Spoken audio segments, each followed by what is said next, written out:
that I am.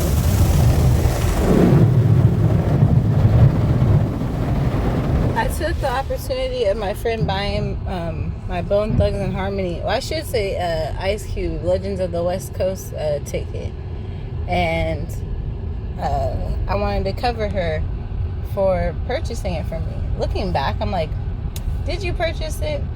But I think it was purchased for a discount. But anyway, I bought a set of tickets to go to the high school reunion tour. And I remember thinking to myself, like, the only reason I'm going to this damn concert is because we all know I love me some Wiz Khalifa. And I remember thinking the whole time, like, man, Snoop Dogg is so freaking lucky, because if it wasn't for him sucking so bad, no, let me say it like this. He sucks because he wasn't on the Legends of West Coast concert. He sucked for not going. I get it. You can make a concert all your own and piggyback off of the high school reunion, Mac and Devin high school, whatever, adventures. But I just feel like this is the cheapest way I'm going to go see Wiz Khalifa, and like a reasonably placed, it's not too far from home type thing. And I'm just so glad I'm never wrong, because what is Snoop but a corny grandpa on stage? And what is Wiz Khalifa but the kid that's trying to be cool on stage? It's like you guys are definitely playing the role of a super senior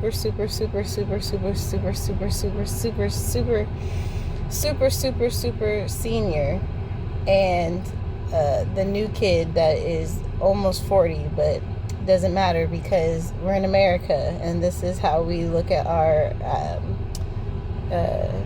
high school age group. They all anywhere between 12 and 40.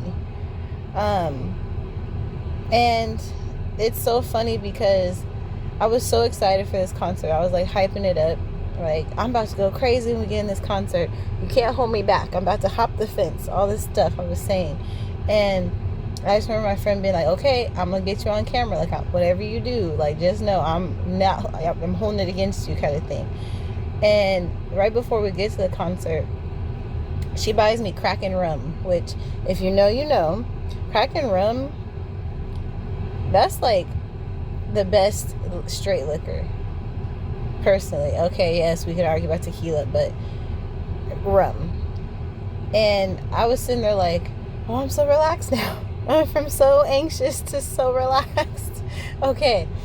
And when the concert started, I was the loudest person in the crowd, to the point where everyone in the crowd was like, chill out. So I had to just calm it down, because I was like, I want him to see me from this distance. I put on this shiny shirt because we're outside and I want him to see me shining. Like, all this stuff. But why? All of those thoughts, right? Why the first thing that I see when I look at this man on the stage when he comes out, the first thing I think about is my freaking husband. I'm like, why? Mind you, I was mad at this person at the time. So I was like, no, I'm not going to think about them. I'm here at the concert to see my favorite artist, and I'm thinking about my husband, like, and at the time, like, the dude, like, so I just remember the whole concert, like, you know, get through it.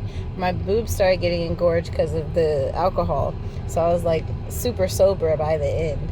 But I just remember my friend, I guess she thought that I was gonna go, like, try to find a way to go sneak around after the concert was over. I was like, let's go. She was like, what do you mean? I was like, we gotta go get my baby. Like, she's with her, who I thought was her dad. And I'm like, yeah, and it's time to go because I don't need his complaining. So that was my concert experience.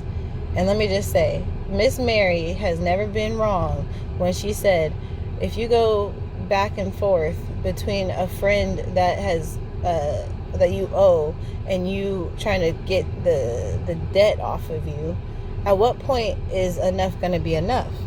Because you pay off the debt, the next thing you know, they want to do something knowing it's going to put you into debt even further, but they're willing to do it because then you're kind of always around, you're always available. And I have to put that in perspective because that's truly something that I did not. That's a perspective that I needed to hear, because me feeling bad about not participating in single woman activities, not because I'm trying to be with a man, but because I have a newborn baby. And that should be enough for me to be able to say no. For me to be able to be like, girl, you know I got a baby. I can't go do shit. But yeah, that's my story. So there was a time where I had lost my apartment. Now let me go back. When I first moved to California with my grandma, her family member would take care of her sometimes, and so they were going to like the doctor, and so it was this family member, her her son, my grandma, and me. They leave to go to the doctor. It's just me and this family member's son. Never met this man in my life, and I had up until this point had smoked like out of a piece of foil, like way too. Why did we do that?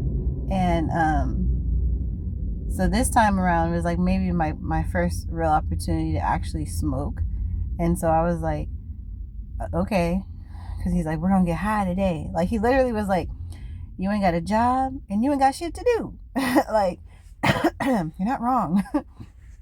So we were trying to smoke in the backyard, and when I tell you, I did not get high. I was coughing and wheezing every way but loose, and I literally, it was coming out of my nose. Like I couldn't get it past the point of like, oh, you actually ingested it. It was like, no, I didn't. And like for a long time after that, I was like not able. I would have to hold my nose if I wanted to hit it because it would come back out. Like I didn't know what to do, and I didn't get high. And he was so mad. He's like, "That's some good shit." But anyway, so the whole point of telling this story is that my cousin,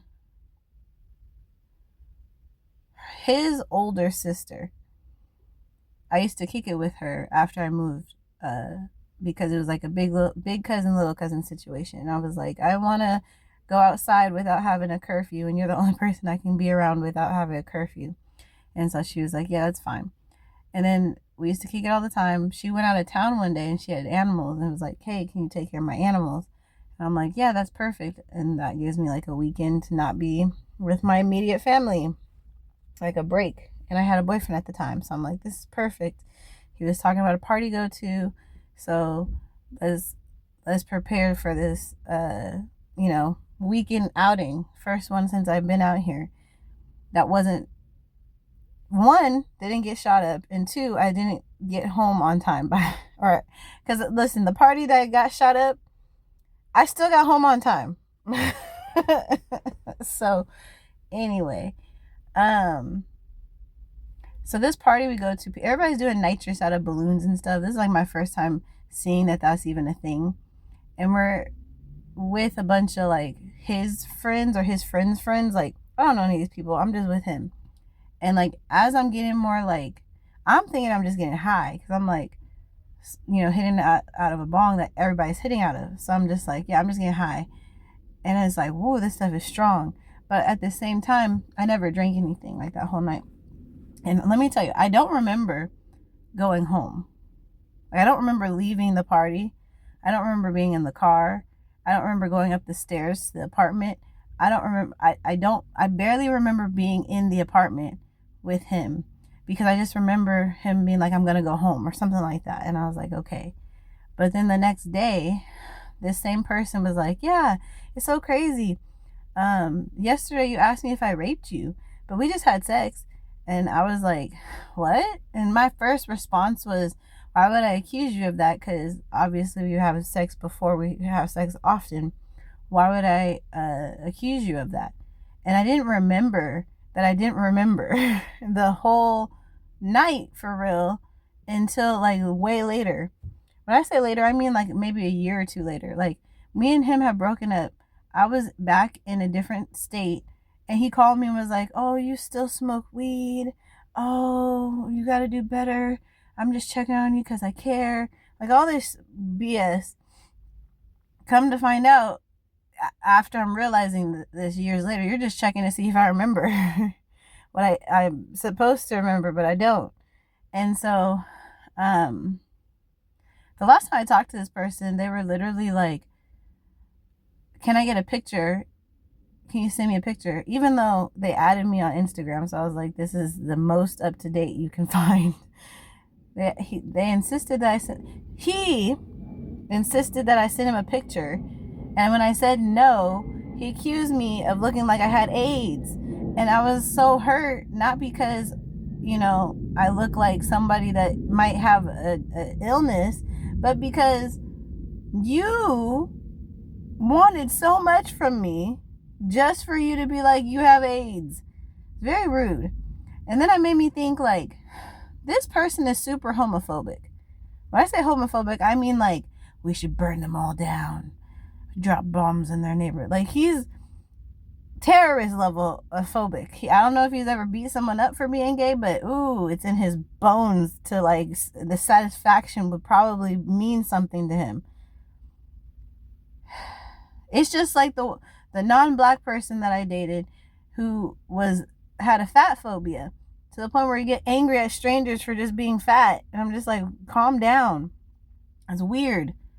But this one, they're black, but when you're from a certain state and different culture of black, they tend to look down on other black people. Because they don't understand why these people are struggling more and choose the life that they choose, which is drop bombs in their city, is the way that this person talked.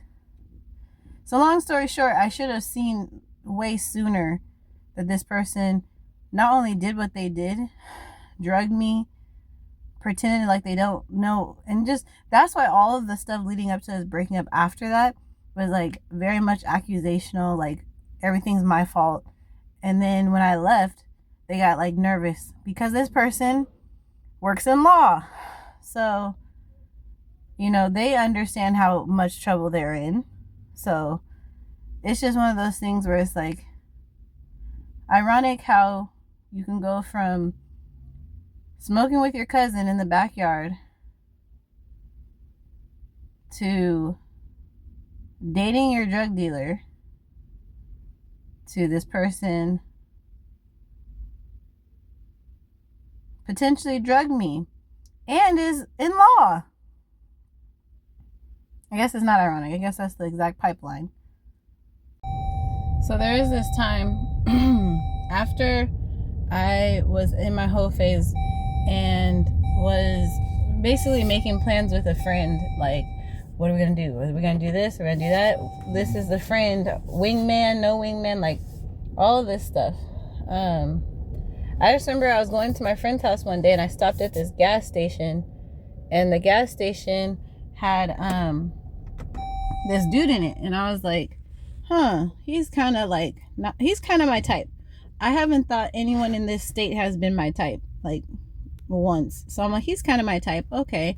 I don't like how he dresses, and he has a weird, like, stare about him, but he's kind of my type. And so I was like, well, this man isn't going to talk to me. So, when you go to, like, the register and stuff to pay for your stuff, like, he wasn't talking to me. And so I was like, oh, okay, well, that wasn't what I thought it was going to be. And, I'm going to scrub my face. But anyway, so I go in there a couple times and I don't see this man. Like, weeks go by, I don't see this man. Like, a couple months go by, I don't see this man. I'm just like, okay, all right, I'm giving up. Like, I have the same routine. If you're not here this frequently, then you're not around. And this same convenience store, like the brand, was closer to my job. So I go one day to that convenience store, I think it's before I went to work, and why is this man in the convenience store? And I was like, well, maybe it's a sign that they're in the convenience store closer to my job. Like, What am I thinking? I don't know. So I get in my car, like I pay for my stuff. I get in the car. I'm like, God, if this is a sign, then I'll give him my number. And I just sat there, and I didn't know how to ask God for that kind of stuff. Is this a sign? Is this not a sign? I was like, I think this is a sign. I'm gonna go do this. Like, that's really the energy I had. But I thought in my head I was waiting for a sign. And for me, it was like, you're not screaming no in your head, which, come to find out, that's just a lot of anxiety. That's not necessarily God or in yourself. And I didn't have like that anxiety behind it. So I was like, okay, I'm going to go do it. So I go and give this person my number. In the midst of like handing them my number, don't judge my ashy hands. I've washed my hands a lot today. I hand my number over, and this person's like, oh, like surprised that I give him my number. I'm like, oh, maybe you're just shy. I don't know. I'm shy, so, I could understand. So give him the number, and I see that he has a ring on his hand, and I was like, okay, I'm not going to stop and stare because that would be awkward, but I'm noting you have a ring on your finger. Then when I get in the car, I'm like, oh, well, if he's married, he's not going to reply to me. Like, obviously that was why it was like awkward or like whatever. It's because he's not interested. So he calls me and doesn't bring up being married or anything. He just wants to hang out. And so I'm like, oh, okay. So we hung out, and that's where I find out he's married. And this is like after we've been talking for a minute, and then he tells me the business. And so I'm like, okay. And for me, he's telling me, I already feel stupid, right? Like, I seen the ring, I didn't believe it. Now I'm sitting here with, after you talk to someone, sitting here post situation, being told, it just feels dumb. So it wasn't until I talked to my grandma. I was like, because we met up one more time and he was trying to convince me of like, oh, I'm a good person, blah, blah. And I was like, well, I don't want to assume you're not a good person, because that would be assuming on my part. Not saying that I would die if you're a bad person, but knowing that you're a bad person can, I guess now I can say this, is like, it's not going to take nothing away from me and my existence, you being a bad person. It's just, I can't engage with you. But I don't know what I'm thinking before that is like, oh no, I can't assume anyone's bad. Like, oh well. But anyway, so my grandma cusses me out. No, you're not talking to this man. He's trying to have his cake and eat it too. Blah, blah, blah, blah. So I was like, okay, you're right. And so I don't talk to this man. I tell him like, hey, I'm not talking to you. You're married. You got a lot of stuff to figure out. We're not talking no more. A year after that, I go to the dispensary one day. Who do I see? My future husband. Do I know two things? Do I know that he's my future husband? Heck no. Do I want to talk to anybody? Heck no. At this point, I was so freaking over talking to people or trying to talk. Like, that other dude, it was the first time I ever like gave someone my number, and that's what happened. I just was so over it. And then I had a friend, basically me and him cut eyes at each other, and then he started talking to me, and for me, I was like, oh, here we go. But then I was like, why am I being so rude? Because one, you don't know what the hell he just said. He's all the way over there, and you can't hear him. And two, his body language isn't coming across predator. It's coming across like, hey, I was really trying to talk to you, and now I don't know if I should. Like, it was one of those. So I went from being like, hell no, we won't go, to being like, I'll talk to you if you walk over here. And they came over and we started talking, and I noticed that they had some liquor in their drink, and I was like, you got some Coke and Hennessy? I snatched it and I smelled it. I would never do that to a stranger. What am I doing? I smelled it and I was like, you got liquor in this cup? And he's like, yeah, I do. And I'm just like, it's way too hot to be drinking that. And he's like, yeah, it's pretty hot. I don't know why that was so freaking cute to me. I was like, this man, okay, hold on. And then when I left, I was like, no, because all he's gonna want to do is mess around. Come to find out, two things. One, I had a friend tell me, you never know, Shantia. You could just be projecting. And then two, I never had somebody literally be my friend. Like, I thought he wasn't into me for a minute because we had messed around. And I'm thinking, because I don't know at the time his entire like life story, so I'm thinking like, oh, you're just out here being a hoodlum, like you have multiple places you can go, like all these things. So I had offered, so I was like, well, you seem like you really are, mind you,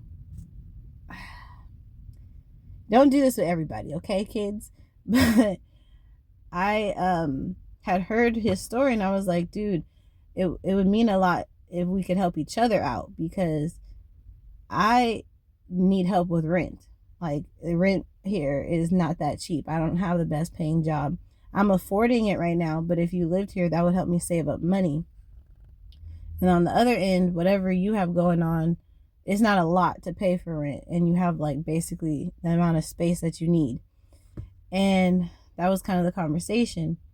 And then I find out later like the more details of his story and stuff. But my point in saying that is, it's kind of crazy to think back on like the connection you thought you had right away, because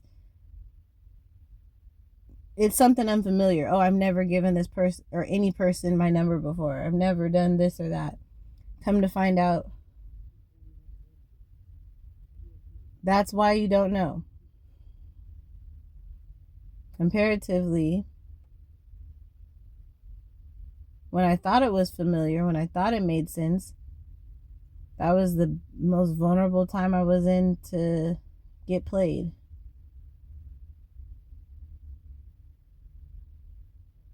So basically, he has a baby on the way. So I'm thinking like, oh, we're just a fling. You have all this stuff going on. You don't have time for my feelings, like how I feel. And so when he was like, I'm going to go make sure my baby comes out healthy, like, you know, all these things, I'm like, you're going to go be with her. You're going to go be with her. And there's nothing you can tell me that changes that. You're going to go be with her. And he came back. It took time, maybe a month, but he came back. And I was so shook that he came back. One, because the day after he left, the man that was married had called me. So I thought I was talking to someone new. And so I felt bad. I already felt bad about being pregnant. I felt bad about having to explain to him that I'm talking to this other dude. That sucked. And then like, realize you don't want to talk to the other dude, but you think that the other dude is the baby daddy, so you have to. And then, you know, the back and forth, it just messy. It's fuck. But what I will say is, I'm just so grateful that my husband is who he is, because through all the bullshit, through all the flagrant shit, he knows my heart and how wrong I can be and where I'm coming from when I think I'm right. And he knows my heart when I'm right and don't know it and don't understand why I'm so passionate about it. He's going to support me that way too. And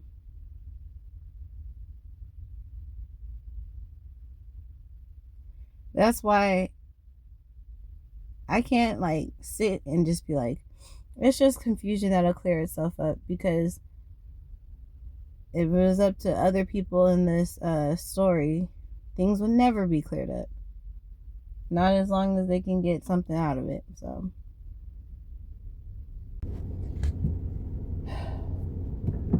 So my thing is, if you know I'm not into you, why is your next step to then try to be like the thing closest to the thing that I'm into? And I mean that because, okay, so the dude that was married and decided that he didn't want to be married no more, was playing games with his ex-wife and trying to look like a better man because he had me as an option type shit. And once he saw that I wasn't really like into a relationship with him, I don't think he's ever really accepted that that's the case, but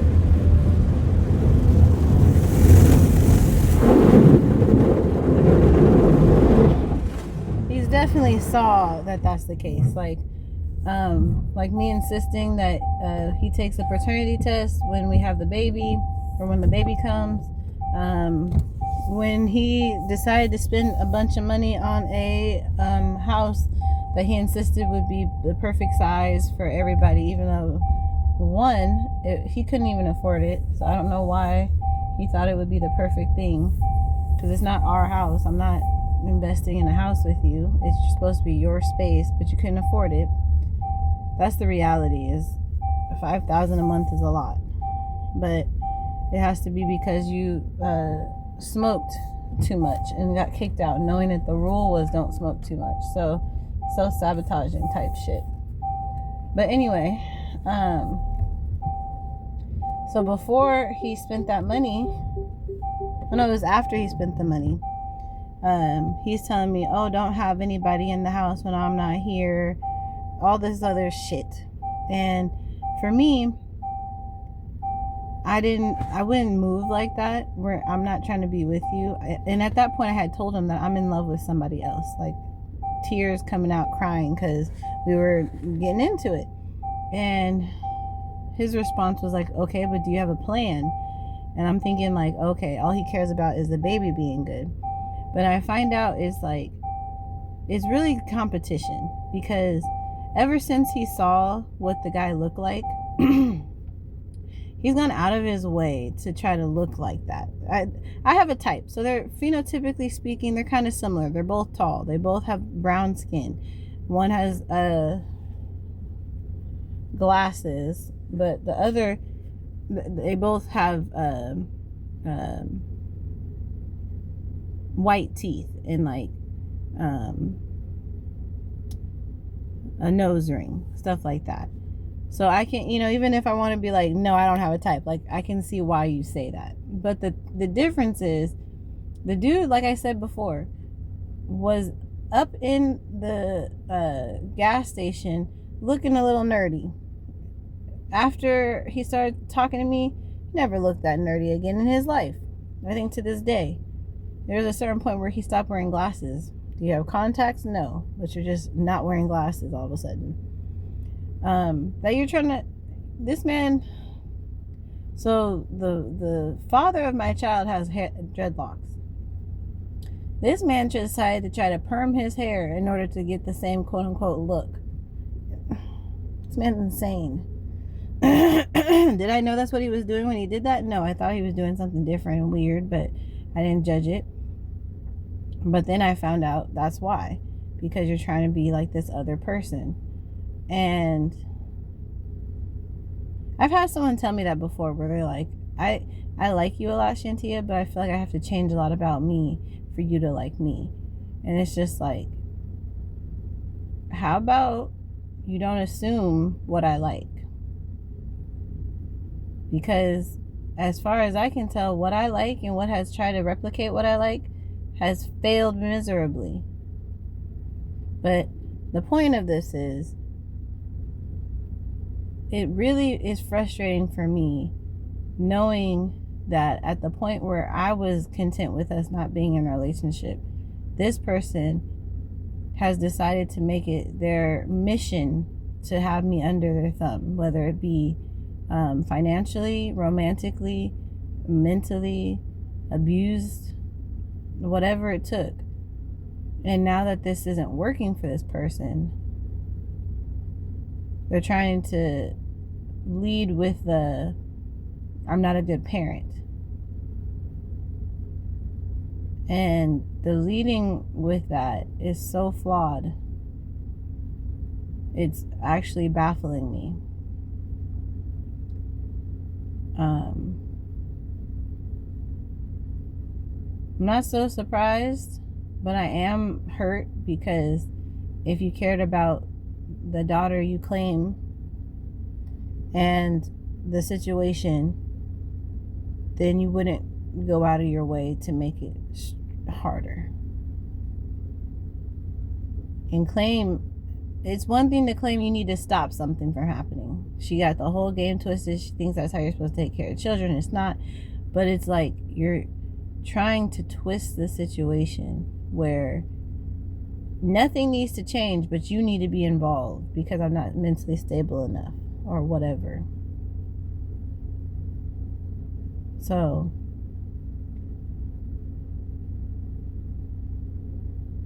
this man saw a lick and tried to run with it and got mad because two things. I'm not that fucking rich, and you can't be somebody you're not, and it doesn't look good on you for you to try. It didn't make you more attractive.